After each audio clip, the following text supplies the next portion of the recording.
Welcome back. We're taking parts off the F-14 and giving them to you. Let's get started.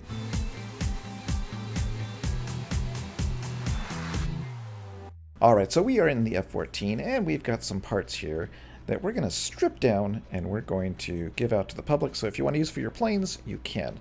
So the first one we're going to start with today, and the only one, is the EID, the Electronic Instrument Display, which is this guy right here. So this one is pretty simple, but what I want to do is rip it out of this plane. If we go into the editor, you'll see that there is quite a mess. And so what I want to do is rip this thing out, the EID, and give it to you so you can use it for your own build. And if we look, I've got these giant microcontrollers which have a lot of stuff in there, so it took me a little bit of time to rip out just the code for the EID, and so I'm going to show you what I built for you to use. Alright, so I've spawned it here, and I've got the EID right here, and you see I've got a little bar there, and the bar is all the way to 100%, and the same with this. So what's the difference between these two? Well, I made two different versions for two different types of people.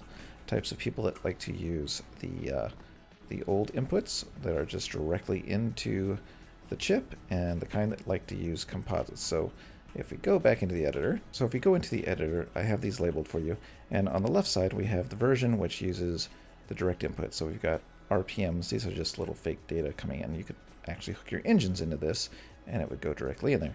And so I have all these little fake ones going into RPMs, EGT, and FF. And on the right side we have like this data hub here. If we turn this off, we have this data hub here, and the data is going into this, and then using the composite, we're sending it back out into this little guy, which is the EID just by itself. Oh yes, and I have all these lovely little things that you can change. So that is how it's hooked up, and then we have, of course, we have the video going to the monitor, and then the video going to the monitor here. Okay, so let's look at the chip so you can see what the options are.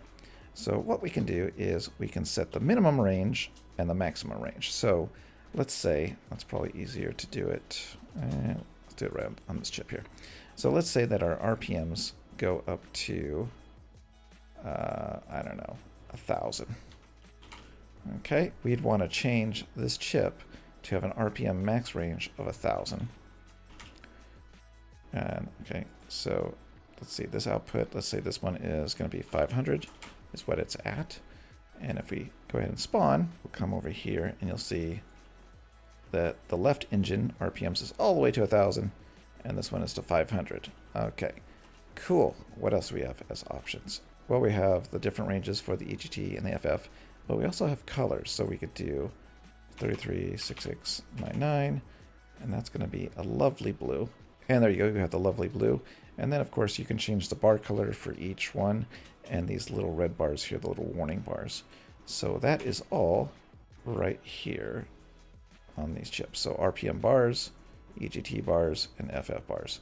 On the composite, you can also change down at the bottom the different channels that you're using for your input. So if you're going to have some kind of hub where you have data coming into this chip, you could set the different channels that you want it to look for coming out of this chip of yours. So that's for people that like to have their own, kind of, I guess, their data hub and send it to the EGT. And this is if you just want to send the RPMs directly from the engines or whatever directly into the chip. So hopefully this is a helpful chip. You're welcome to use it. You can modify it, like if you want to get rid of this. Let's actually, hold on. So for example, if you want to come into the chip and delete that EGT text, I have it labeled, not on this one, it would be on this one. I have it labeled right here. So you can see this is the R, this is a P, this is the M, and you can just change this or delete this code and get rid of the letters RPM, EGT, and FF. So you could change these if you want. The rest of this is just drawing like the interface and the ticks and all that good stuff. And these are the red bars. Well, you can change them to any color you want now, but those are the little red bars. So that is it. This was a quick video. Let's get out of here. Let's go back here. All right, so that's it. Hopefully this is a little helpful component that you can use for your planes. I'll try to release more. I think I want to release the fuel gauge bingo thingamabob next, but you're welcome to use this and edit it. Have fun, and I will see you next time. Bye!